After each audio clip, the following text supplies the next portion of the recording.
Foi aprovado o Estatuto do Desarmamento, a população foi lá, votou, mais de 60% votou para que se...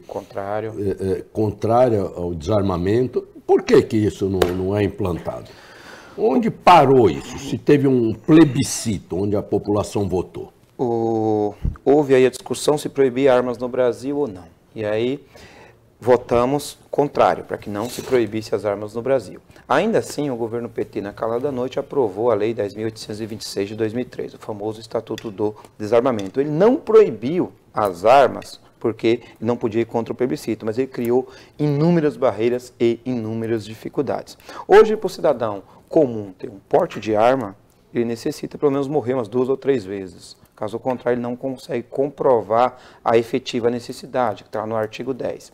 Você só pode ter uma arma pela Polícia Federal para defesa pessoal se você trabalhar em uma atividade de risco, exercer uma atividade de risco, ou se você comprovar que a tua integridade física está em risco. Só que, infelizmente, ainda que você comprove tudo, você passa um crivo da Polícia Federal, que ela pode ou não aprovar. E todos os delegados da Polícia Federal, aparelhado desde 2002, negam. Não importa o que você faça, você tem o teu porte negado.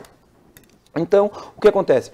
O PT, ele tinha uma ideia de instaurar aqui no Brasil um comunismo e ele tinha que tirar as armas da gente de alguma forma.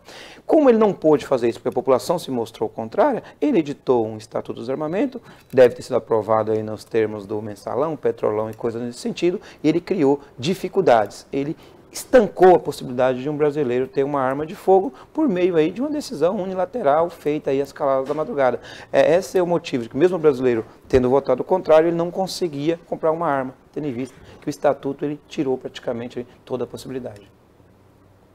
E o Bolsonaro editou esses decretos para tentar regulamentar isso. Vamos lá. O Bolsonaro veio em 2019 com uma campanha, em 2018 com uma campanha armamentista, ele vem aí das Forças Armadas, ele é um militar, não é segredo para ninguém, e ele institui aí que o povo armado jamais será escravizado, e existe uma segunda possibilidade de um cidadão ter uma arma de fogo. Qual é essa possibilidade? Você se transformar em um atirador, o famoso CAC, colecionador, atirador ou caçador. O colecionador ali vai colecionar armas que possam ser utilizadas, armas novas ou armas obsoletas, viaturas e coisas nesse sentido. O caçador é aquele cara que utiliza aí para sobrevivência. Ou ainda no manejo do javali, que é uma praga no país, infelizmente não tem predador e vem assolando aí fazendas. Então existe a possibilidade também de você fazer o manejo do javali. No mais, existe a possibilidade de se transformar em um atirador esportivo, que é uma categoria regida pela Lei Pelé, inclusive foi ganhador da primeira medalha olímpica no Brasil, e aí você pode, se tornando um atirador com uma grande dificuldade, laudo psicotécnico, psicológico, mais de 10 certidões, não pode estar respondendo inquérito policial, não pode estar respondendo ação penal e coisas nesse sentido. Você se transformando em um atirador esportivo, você tem o direito aí de comprar até 60 armas, sendo elas restritas, antes podia restrita, agora já não pode mais, sendo elas de calibres permitido, então, nesse momento. E aí você tem uma coisa chamada porte de trânsito, que você pode utilizar essa arma no momento que você está se deslocando, da sua residência, local de acervo, até um clube de tiro, uma exposição, um local de manutenção, ou ainda uma prática que você vai fazer com um instrutor ou coisa nesse sentido, um instrutor regularmente cadastrado na Polícia Federal e no Exército. Esse esporte, ele tinha aí 150 mil adeptos dele. Com o advento do governo Bolsonaro, que trouxe publicidade a isso, nós ultrapassamos aí 1 milhão de pessoas. Hoje nós temos no Brasil, última pesquisa, 1.088.000 CACs em 3 anos. É um número que foge aí a qualquer razoabilidade.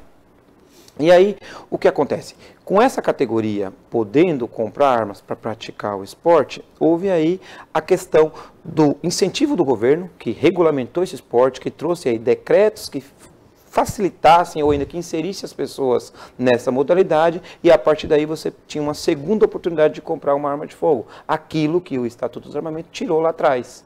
Porém, uma coisa tem que ser dita, isso já aconteceu em 2017. Já em 2017, o Michel Temer editou uma portaria do Exército, portaria 28, com o artigo 135A, que permitia transportar uma arma municiada. Porém, o governo Bolsonaro, ele criou formas de você fazer isso, ele regulamentou formas de você fazer isso. E quem diga que é inconstitucional, está mentindo. Por quê? Ele não deu porte, ele não deu o direito. Ele simplesmente regulamentou algo que não tinha nenhum tipo de regulamentação.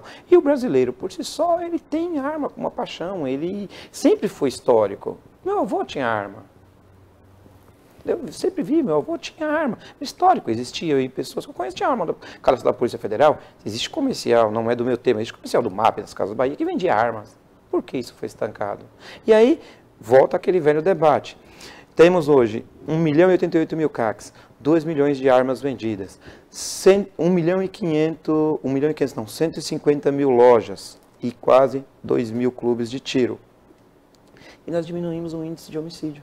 Olha que coisa diferente de tudo. E há quem sustentem que não. Então, na verdade, o governo federal fez. Ele criou uma forma ali, ele veio e regulamentou essa questão, ele regulamentou a questão armamentista. Então, isso aí causou esse desconforto aí na esquerda e vivem a todo tempo atacando os decretos aí, usando do STF, que eu fui orientado a não falar do STF aqui, mas não tem como passar por cima. As decisões são fora de qualquer gênero, as decisões elas são arbitrárias e as decisões elas têm um único cunho, atacar o governo em um ano eleitoral. Veja, é simples. A pauta do governo Bolsonaro é uma pauta armamentista. Se você deixar a pauta armamentista crescer, você traz mais votos. Se você derrubar aquilo, olha, ele não cumpriu o que prometeu. Por que votar nesse cara? Esse é o único intuito do STF e alguns ministros que lá estão.